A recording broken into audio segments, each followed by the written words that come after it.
did you just say? I couldn't help but be shocked. A luxurious restaurant in a high-end hotel. The table was adorned with sumptuous dishes, symbolizing the importance of this special day. Sitting across from me was Brandon, the father of my daughter's fiancé, with a malicious grin on his face. Sarah grew up in a single-mother household, and she didn't even go to college, right? She must have had a tough time. Like maybe delivering newspapers early in the morning to pay for her tuition. Or perhaps the nightlife industry? At first, his words seemed to express concern about Sarah's single-mother upbringing. However, they quickly turned into something mocking. I wanted to believe I had misheard.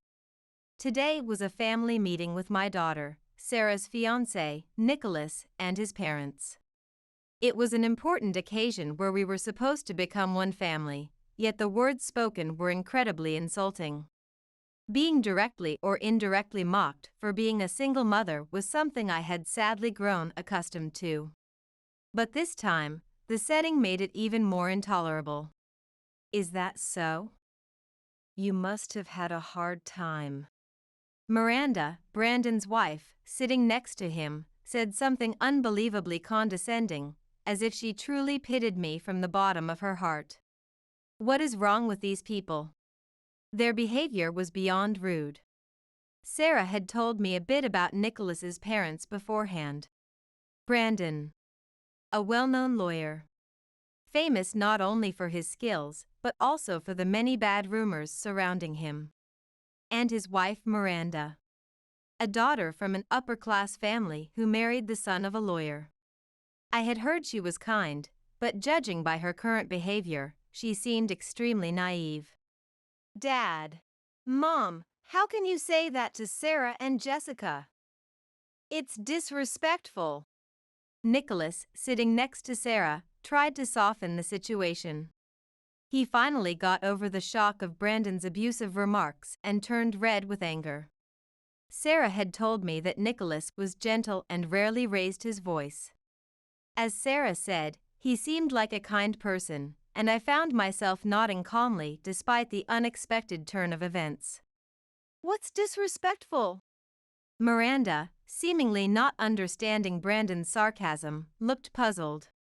Brandon, on the other hand, had a mocking attitude, as if to say, "You inexperienced fool. What's wrong with speaking the truth? I've seen many people from single-mother and single-father households. Many of them ended up committing crimes and came crying to their families. What?" My vision gradually turned red. Being mocked for being a single mother was one thing. But to insinuate that we had lived our lives doing something shameful or criminal was something I could not tolerate. And apparently, Sarah felt the same way. Sure, I didn't go to college, but now I work at the same law firm as Nicholas, and I'm an international lawyer. Haven't you heard that from Nicholas? What? Now it was Brandon's turn to be at a loss for words. I felt a bad sense of satisfaction. But someone like you couldn't possibly become an international lawyer. Don't lie. Have some shame, shame on you. Brandon, his face turning as red as it could get, berated Sarah. The atmosphere was no longer suitable for a family meeting, charged with anger. Sarah tried to respond forcefully, but Brandon spoke first. How did you get that qualification anyway? Probably by offering sexual favors for business deals, right? Single mothers like you and your kind are all the same. Even your dead father, I bet he didn't die in a dignified way either. I heard a sound, like something thick breaking inside me. It wasn't just my imagination. Otherwise, why would my vision be so red and wavering like water? What do you know? Mom? Sarah's worried voice broke through, noticing my change. She was regaining her composure. But it was too late to stop. What do you even understand? My husband died helping others, standing up for his sense of justice. You know nothing about him, about us who loved him and his sense of right. I am Jessica. I met my husband, Rodney, back when I was still a student. At that time, I was confident in my language skills and, being young, I traveled abroad alone. It was during a long summer break. I didn't join any tour groups, just wandered around tourist spots with a guidebook in hand. I knew there were dangerous areas, so I took all possible precautions against theft and pickpocketing. But I am a young person venturing out of a safe area for the first time. I was quickly targeted by a shady local man. Hey there, beautiful. First time here? I know some beautiful spots not in the guidebook. Let me show you around. No, thank you. Please leave me alone. Looking back, my foreign language skills were terrible. Suddenly, the man's speech sped up and became hard to understand. Even though it was just my unfamiliarity, it was probably normal speed for him. I responded awkwardly, with incorrect grammar. That likely made him think I was an easy target. Despite feeling chills, I tried to keep smiling, but he suddenly grabbed my arm. No, let go. It's fine, there's a hotel nearby if you're tired. What is he saying? I thought frantically, struggling to shake off his hand. But the difference in physical strength between men and women was evident. Moreover, he was quite well built. It wasn't easy to break free. I looked around for help, but even in a foreign land, it was the same. People passed by either ignoring us or seeing it as a minor squabble, offering no assistance. I felt helpless. I thought of my parents, who had been worried about my trip until the last moment. I felt sorry for them. I might never see them again. Just as I was about to give up. Hey! There you are! Over here! A male voice I didn't recognize. From his accent, he didn't sound like a local. Both I and the man holding my arm looked puzzled. Unfazed by the tense atmosphere, the man, likely from my own country, approached us with a smile. Who the hell are you? Thank goodness I found you. She's my friend. I lost sight of her for a moment and got worried. Who are you? Out of the frying pan into the fire. Speaking softly in my native language, I asked the stranger. Then the man also whispered. Trust me. He whispered back. Then he turned back to the other man, smiling, and gestured for him to release my hand. I did try to warn her at first, but she has this troublesome habit of getting so engrossed in unusual things that she forgets her surroundings. It seems she couldn't control herself. You really helped us. Especially in a foreign land, where there's even rumors about people pretending to flirt only to engage in human trafficking. The man's face tightened as if he realized this might be true. He then released my hand and hurried away, almost fleeing. Did I get saved? Yes, it seems so. As the man's figure disappeared, the previously smiling and composed man suddenly collapsed to the ground, drained of energy. Hey, are you okay? I had suspected him of being a shady character, but this sudden collapse made me forget all those thoughts. Peering into his face, I realized he had been putting on a brave front. Sweat trickled down his smiling, yet pained face. I'm not doing so well, but I'm glad it worked out somehow. His face showed genuine relief from the bottom of his heart. Seeing his soft expression relaxed me a bit and reminded me of something important. Oh my. I didn't even thank you properly. I'm so sorry. And thank you. You saved me. When I hastily expressed my gratitude, the man seemed a bit taken aback. It's really okay. Meeting people, even through small things, is fate. It's only natural to help someone in trouble. He stood up with a smile, lightly brushing the dirt off his pants. Helping someone in trouble is only natural. His calm words echoed in my mind. There are still people like this out there. People who help others in need without expecting anything in return. Just because they have a strong sense of justice. But really, be careful in this country. What I said earlier is not a lie. He was probably referring to the rumors about human trafficking disguised as flirting. Thinking back, I was indeed in a dangerous situation. If this man hadn't helped me. If that other man had taken more forceful measures. When I think about it, I and this man were truly lucky. Thinking about it made me tremble with fear. Well, I'll be going now. His voice snapped me back to reality. I didn't know why. But maybe I was already drawn to his sense of justice at that moment. Wait, please! I found myself calling out to him as he was about to leave. The man turned back with a curious look. I called out without thinking, but had no idea what to say next. Desperately trying to think, I finally said, "Please let me thank you properly. I just realized I didn't even ask your name." It sounded like a cheesy pickup line. But the man, without suspicion, just gave a wry smile and told me his name. My name isn't anything special, but it's Rodney. I'm just a solo traveler. This was how I met Rodney, who would later become my husband. After that incident in a foreign land, we exchanged contact information and, strangely enough, started dating soon after I returned home. Whenever our schedules allowed, we went on numerous dates. I soon realized that Rodney was a man of unyielding integrity and justice. During our dates, if he saw someone in need, even if it wasn't a person, he would rush to help regardless of our plans. For example, if he saw a lost child, he would stay with them until they were reunited with their parents, even if it took hours. Despite his fear of heights, he once climbed a tree to retrieve a baseball for some kids who had gotten it stuck. If he saw an injured stray cat, he would pick it up and rush it to the animal hospital without a second thought, not caring if he got blood on himself.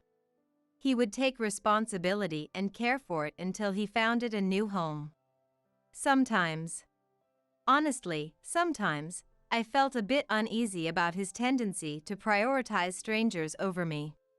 But that was just how he was, and it was one of the reasons I fell in love with him, so I chose to keep quiet. Time passed, we got married, and the following year, we had a child. Our daughter, Sarah, who had a gentle face just like him. Since Sarah was born, our daily life seemed to be filled with even more happiness. I had a loving husband, an adorable daughter. We weren't exactly wealthy, but we cherished our modest happiness, laughing together as a family. Those were days without any problems. However, those happy days came to an abrupt end. 5 years after Sarah was born, Rodney died at the young age of 31. It was a day I'll never forget. An unseasonal heavy rain was falling. Sarah and I stayed up, rubbing our sleepy eyes, waiting for Rodney, who was late coming home from work. The things Sarah and I talked about. I don't remember the details that much. I only remember the sound of the rain pounding down, and the sudden ringing of the phone informing me that Rodney had been taken to the hospital. With a sleepy Sarah, we finally made it to the hospital through the pouring rain, only to be greeted by Rodney, who was already cold. The doctor standing next to me calmly told me the cause of Rodney's death was drowning. In the midst of this heavy rain, he had jumped into the river to save a drowning boy, and only Rodney ended up losing his life. That was so typical of Rodney, I thought, as a strangely calm part of me noted. He saved someone, not thinking of himself, and ended up dying, a beloved and important hero. Mommy, what's wrong? Sarah, still looking sleepy, gazed up at me. I couldn't cry. I couldn't let myself cry in front of Sarah, who didn't understand what was happening. I desperately tried to hold back my tears.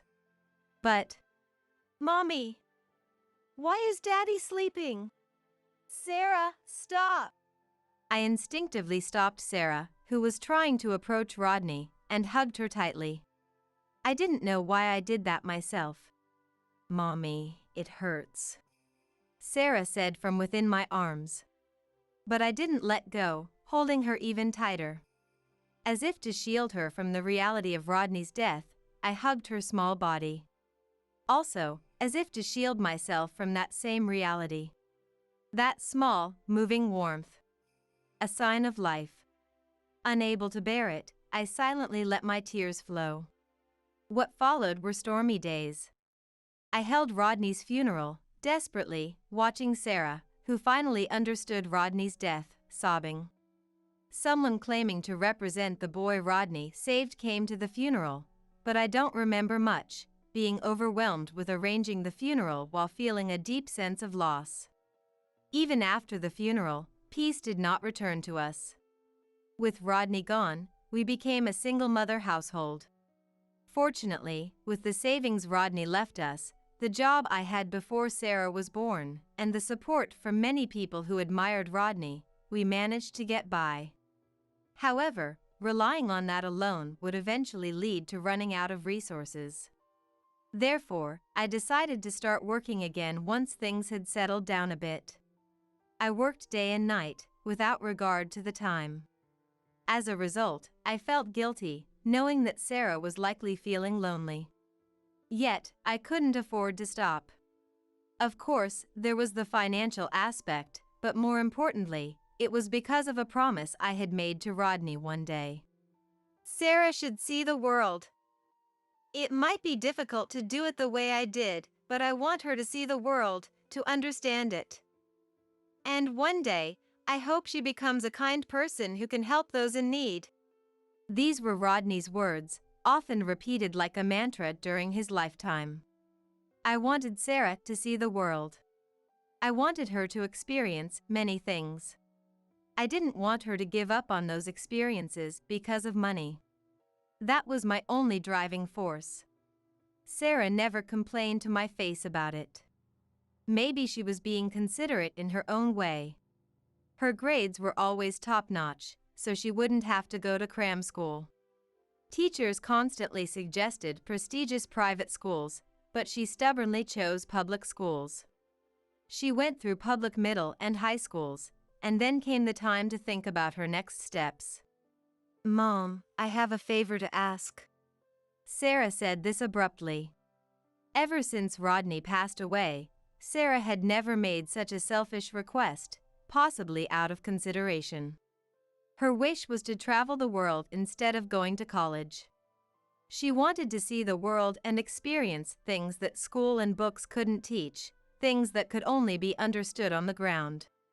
Even knowing her true feelings, I couldn't help but wonder why.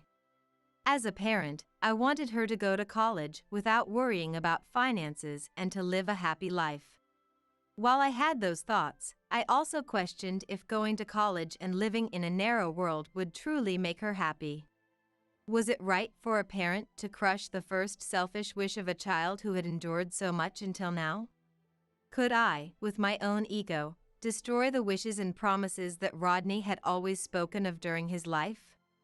The answer was, of course, no. All right, go ahead.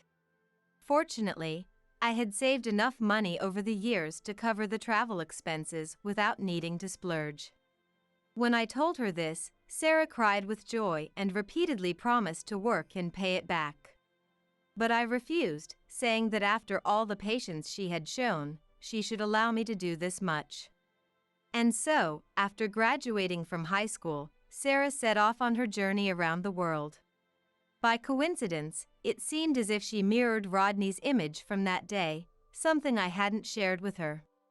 Every day, without fail, I received a message from Sarah, not only to let me know she was safe but also to share her experiences. There might have been issues with international signals, but it was likely she was also being mindful of communication costs. She had grown into such a considerate child. The messages varied slightly each day, usually consisting of text and photos from her travels.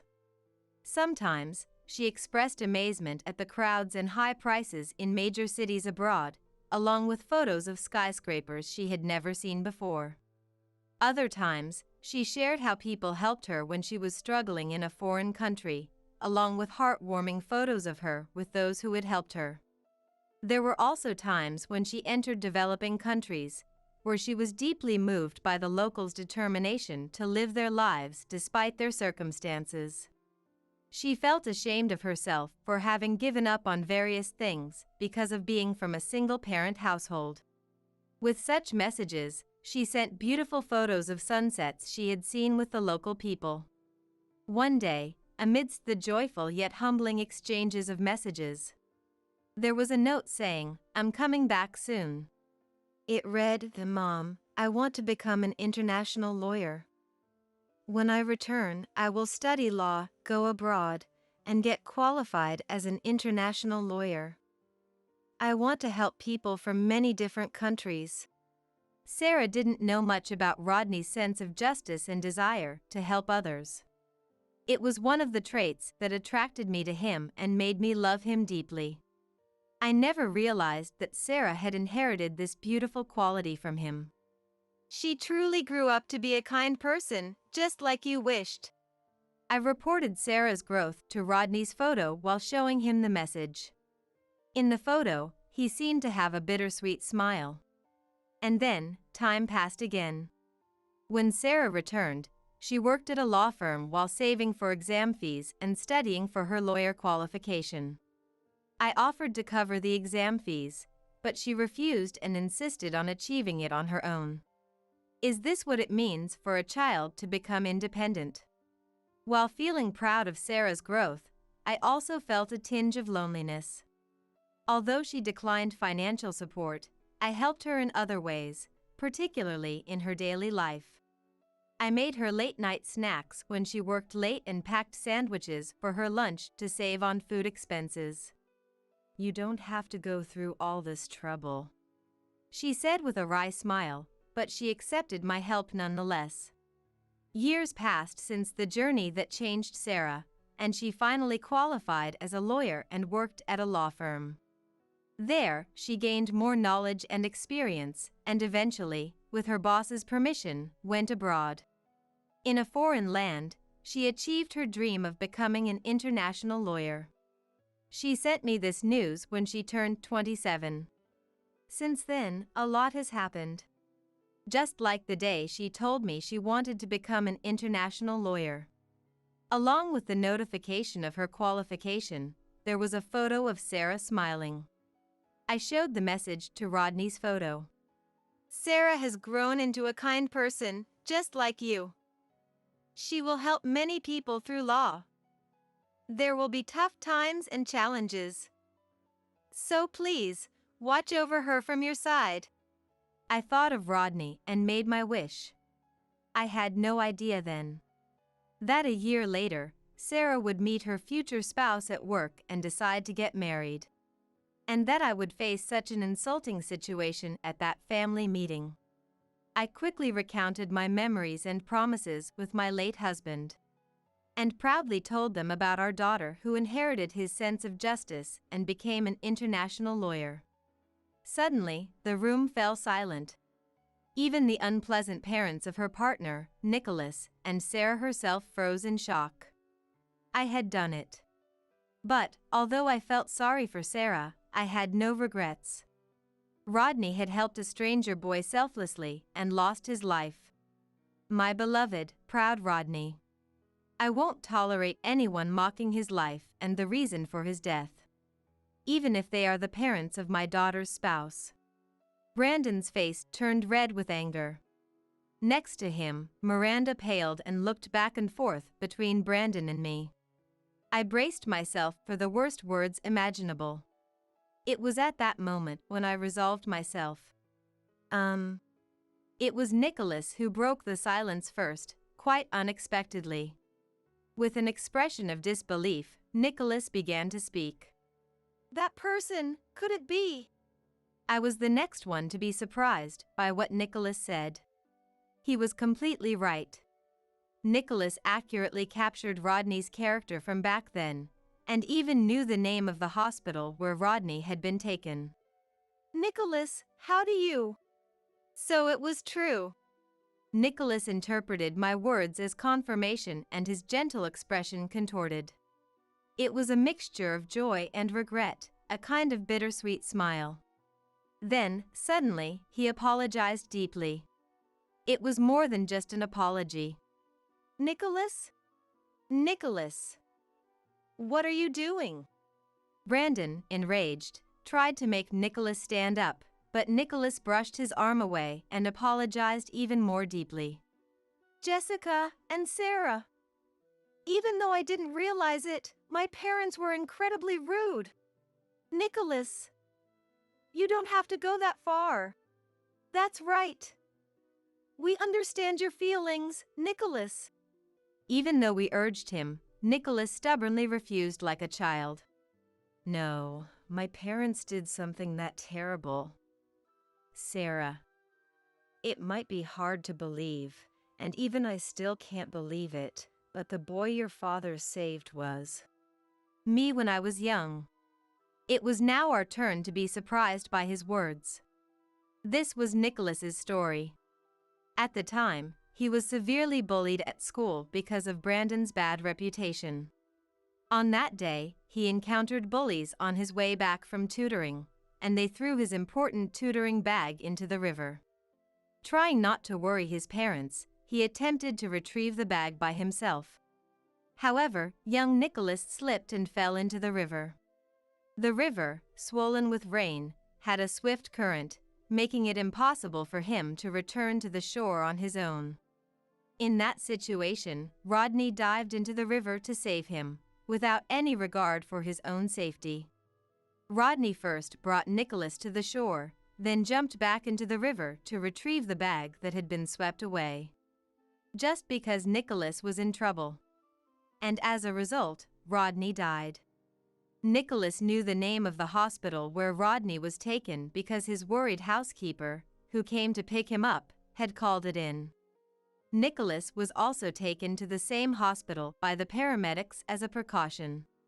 Later, young Nicholas, upon hearing from the nurses that his savior had died, tried to apologize to our family immediately. However, he was prevented by Brandon, who was a renowned lawyer at the time. If it became known that the son of a famous lawyer was bullied and caused someone's death, it would damage his reputation. For such conservative reasons, he left the apology to his representative. Nicholas deeply regretted it.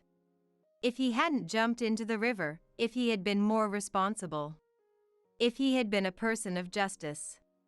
Since that day, Nicholas swore to become a lawyer who could help others as much as possible, just like Brandon, but never like Brandon, who was drowned in power.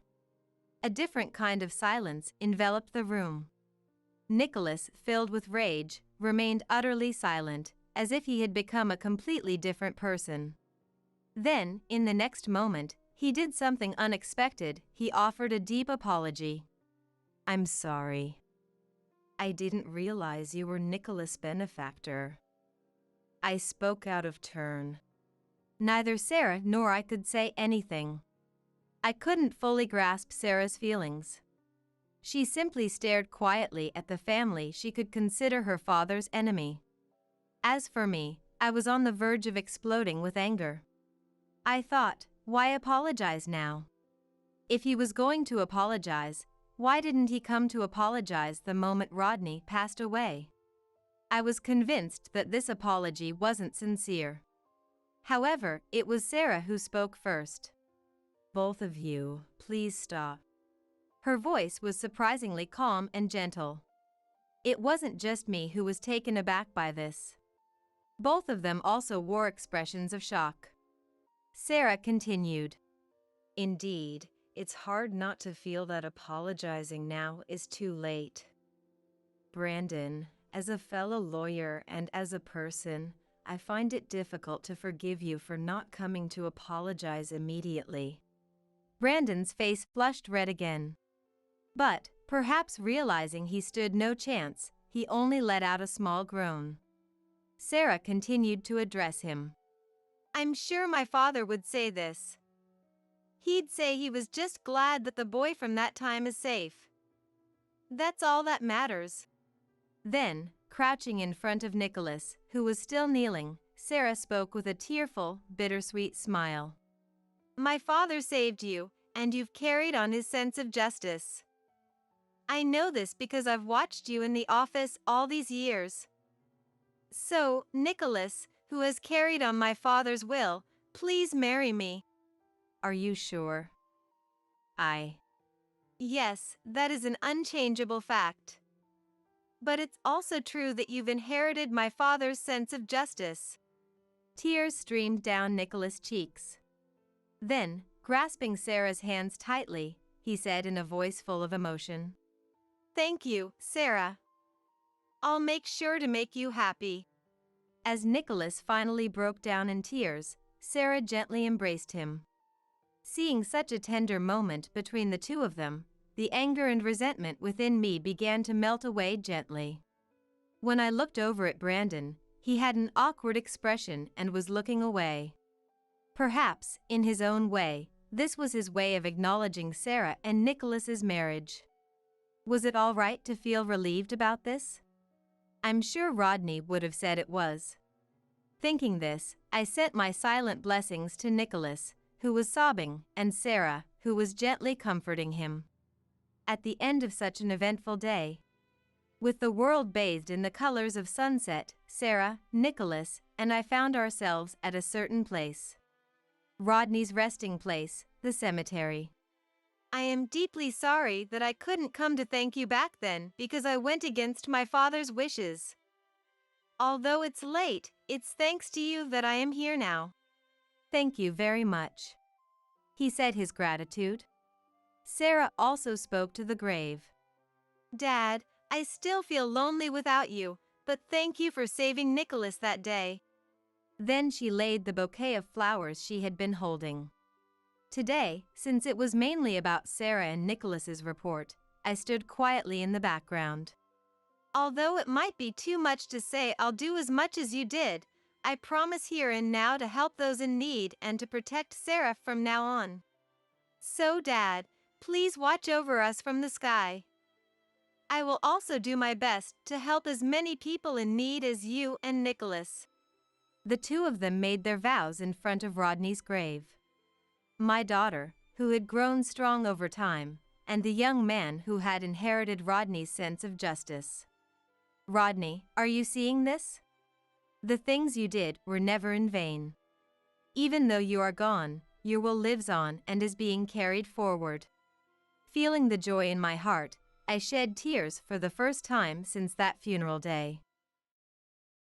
Hey, you're all set to leave, right? Just waiting for the movers now.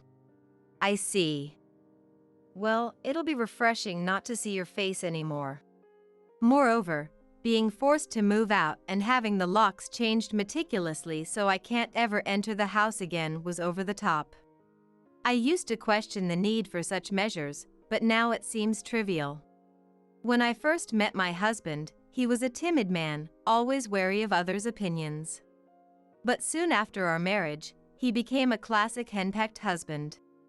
And a week after I moved to my new place, my husband showed up, frantic. Hey, it's me. Open up. Huh? Who might you be? Pretending to be clueless in front of my frantic husband. I'm Scarlett, 35, working part-time 3 days a week. It's been 2 years since I married Anthony. We didn't have kids, but I thought we could still have a happy life together. In the early days of our marriage, we would spend nights discussing how we wanted to live our lives together. Both of us had little experience in love, so it was a bit tentative at first, but I think we enjoyed our time together. Let's be one of those couples who stay close even as we get older. Yes, I would like that. Maybe 2 kids?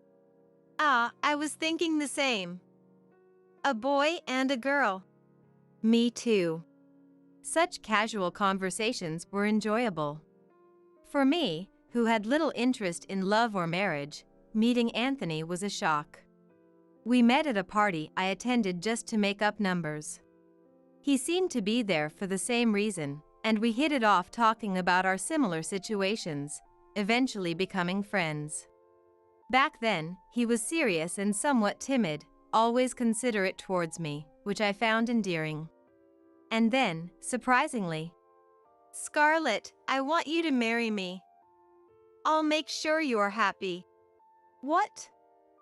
But we're not even dating yet? Oh, right.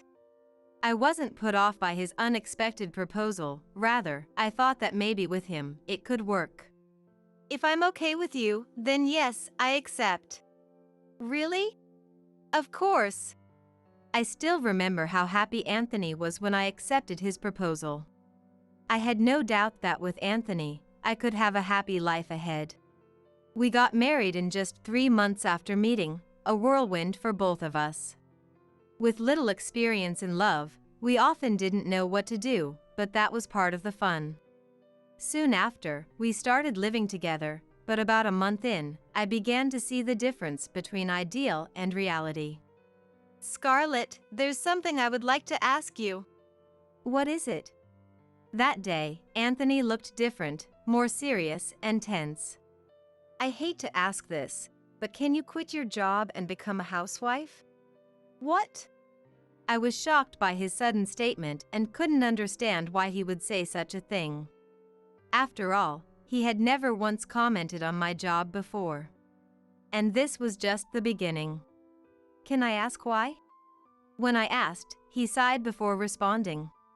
When Scarlett works, it makes me feel like I'm not needed. Did someone tell you that? It's not that, but all the wives of married men in my company are housewives. I had expressed my desire to continue working when we got married, especially since saving money was important for our future. Still, I couldn't believe Anthony would bring this up now. But I did say I wanted to keep my job when we got married, right? I know, but as my wife, Scarlett, I wish you would consider my position.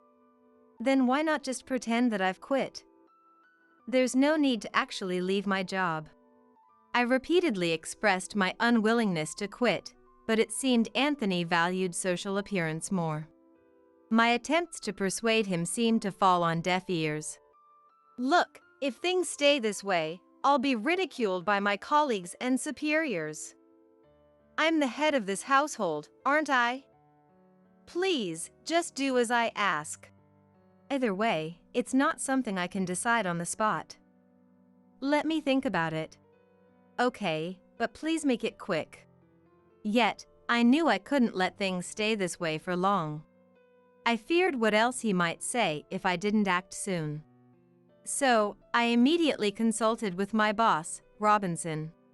I had been working as an administrative assistant at this company since high school graduation. Robinson, in a way, had been in a similar situation. Her husband had been a henpecked husband, and unable to tolerate it, she divorced him. Now, she's a hardworking single mother whom I deeply respect. That must be tough. I think divorce is an option, but it's difficult since you're newlyweds. Yes, I haven't considered that yet. But if you quit, it'll be hard to fill the gap left by Scarlett.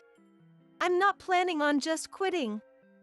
I'd like to find a way to keep working if possible. How about continuing in a part-time capacity for now? I think full-time would be too noticeable. That's a good idea. I'll discuss it again with Anthony. If he still disagrees, then I'll follow Robinson's suggestion and ask to work part-time. That sounds like a wise choice. Always feel free to come to me for advice. I'm here to help as your senior. Thank you, I really appreciate it. Our conversation continued, and it turned out Robinson's ex-husband also changed drastically after marriage. It was exactly like my current situation. I had never thought about it before, but now I realized that some men change completely after marriage, as if they become someone else. Looking at it another way, maybe I was deceived. Despite several discussions with Anthony, we remained at an impasse. Anyway, a woman's job after marriage is to listen to her husband and take care of the home, right? What era are you living in?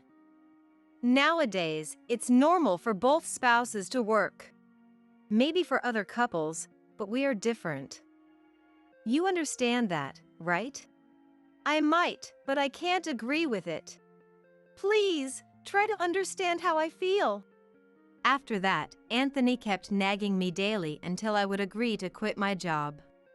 In the end, his attempts to persuade me failed. I contacted Robinson and decided to formally quit. However, in reality, I continued working part-time, 3 days a week. Thankfully, my boss understood my situation and allowed me to work reduced hours. I quit my job at the company, just like Anthony wanted. Oh, really? Thank you. Now I can relax about my standing at work. I'm glad to hear that. By this time, it seemed like all Anthony cared about was how he was perceived by others. I couldn't help but feel confused by his drastic change. I had lied to him, preferring that to worsening our relationship. But I soon realized that it was a mistake. I had hoped resetting our relationship would allow us to start afresh. Instead, he behaved as if it was natural for him to be superior and took it out on me. Today, a junior colleague is coming over. I need you to host. What? I didn't know about this.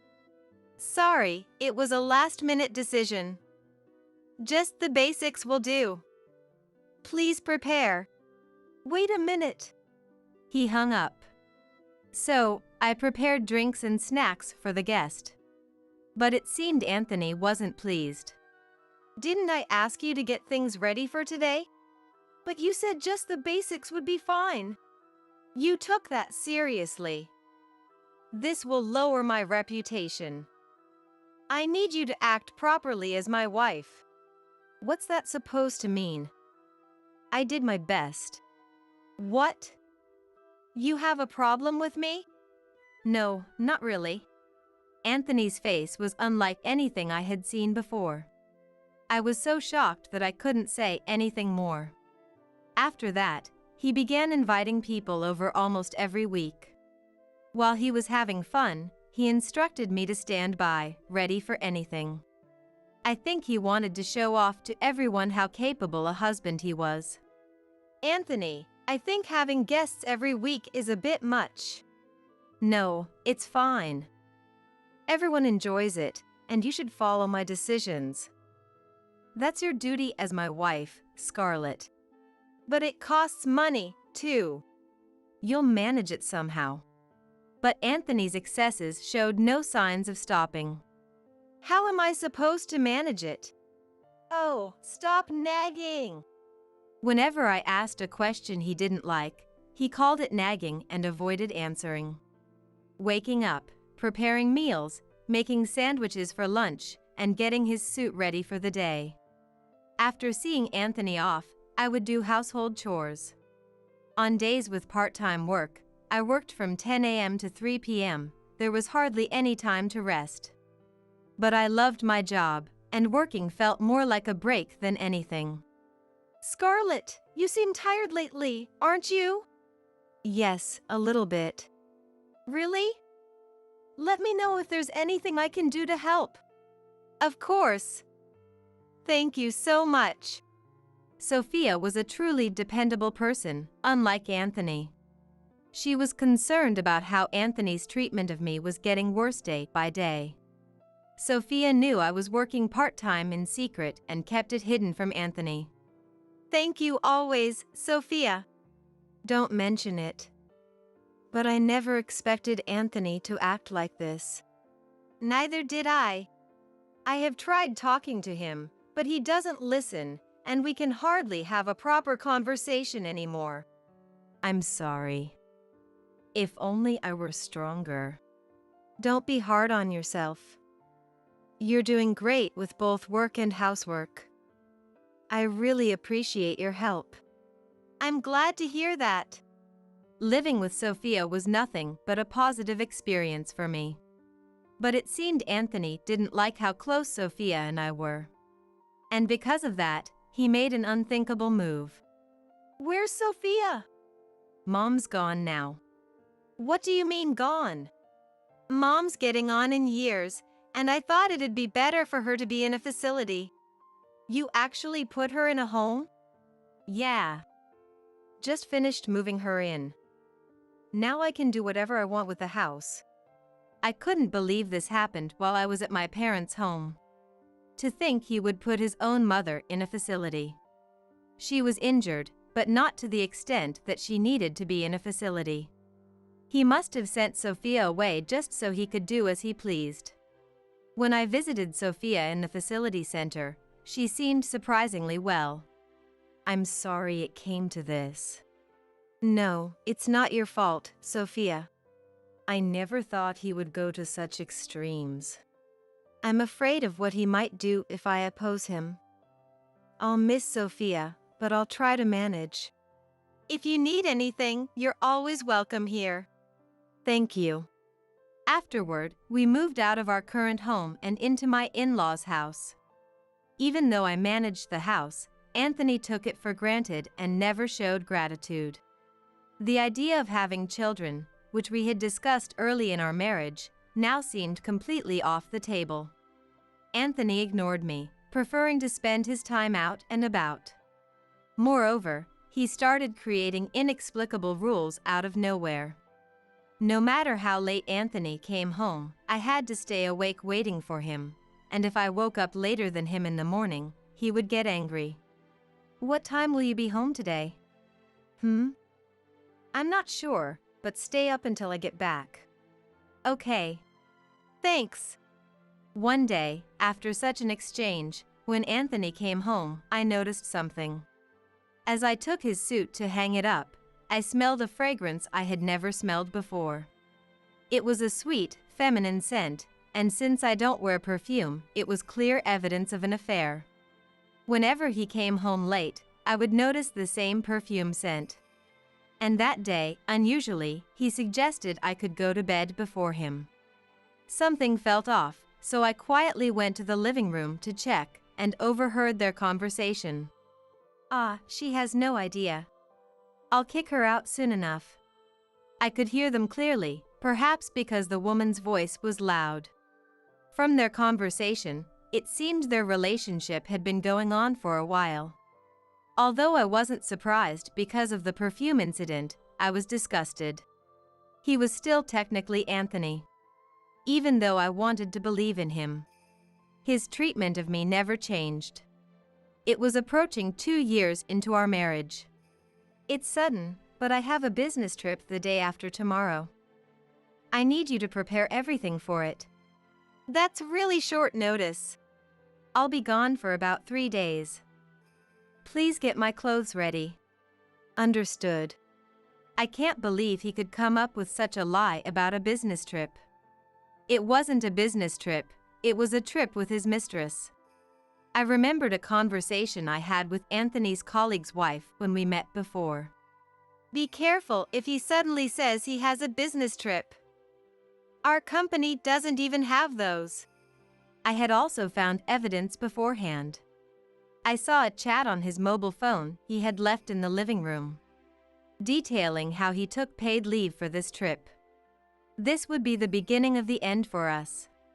With proof of his affair, I planned to confront him with divorce papers when he returned. But it was my husband who made the first move. Are you all set to leave? The movers will be here soon. That was the first thing he said when he came home. He had told me to leave the house while he was away. I need you to be out before I get back. What? What are you talking about all of a sudden? Exactly what I said. You can't just spring this on me and expect me to leave immediately. Then I'll wait a bit, but get ready to leave. See ya. I never thought my once timid, overly concerned about others' opinions husband would turn into such a henpecked husband, but this was the last straw. The future I once imagined with him now seemed like a distant memory. Living with such a man, I couldn't see a bright future ahead. I wonder what will happen next. This might be interesting. Hasn't the mover arrived yet? No need to rush. They should be here soon. Oh, and I almost forgot to tell you, I'm changing the locks of the house. Okay. Got it. Thinking I won't have to see your face again is refreshing. I thought it was unbelievable that these were his final words to a wife he had lived with for nearly 2 years. Believing we would no longer be involved with each other, I quickly left the place. After that, I instructed my lawyer to send the divorce papers. Despite the situation, my husband was brazenly posting pictures with his mistress on social media. I wondered how he could be so foolish. How could he be so foolish, not realizing he was providing proof of his infidelity? Even our mutual friends, noticing his odd behavior, reached out to ask what was going on. After being forced out of the in-laws' house, I returned to my job, moving from part-time to full-time again.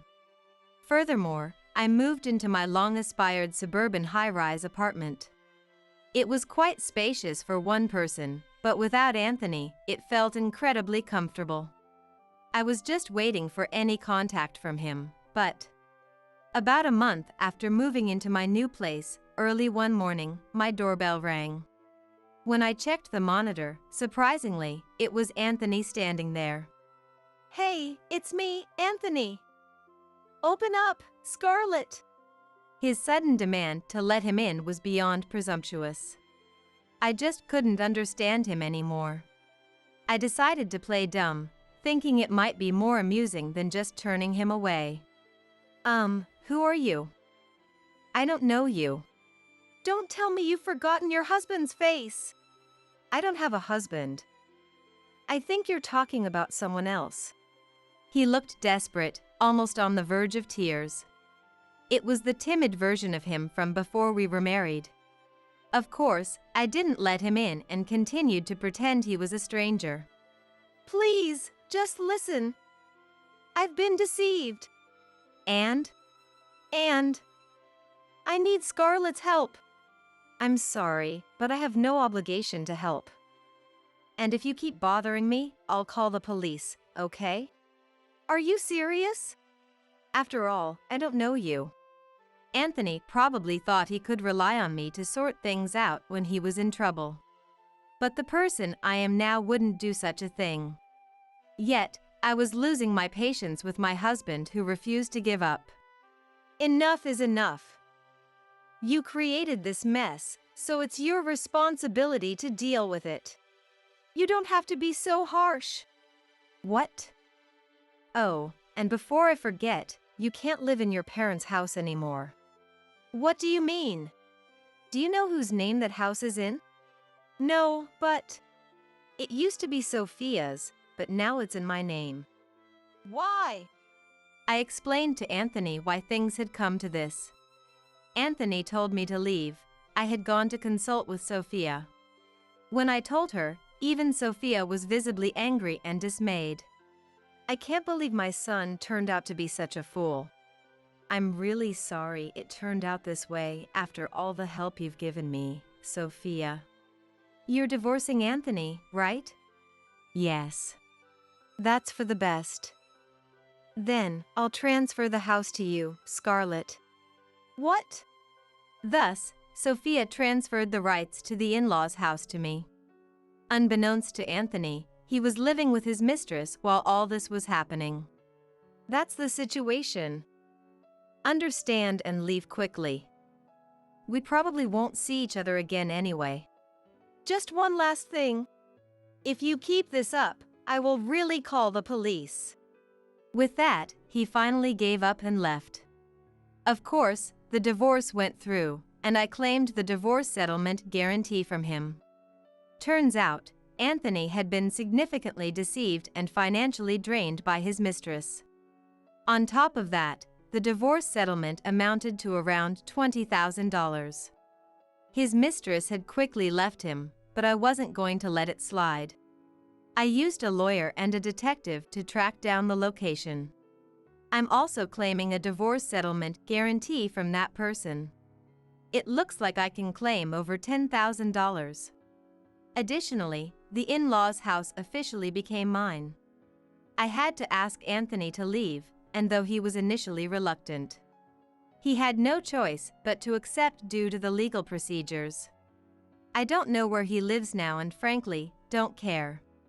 The photos he uploaded with his mistress on social media were also discovered by his company. Due to his past pretenses of living beyond his means, he couldn't endure the criticism and chose to resign voluntarily.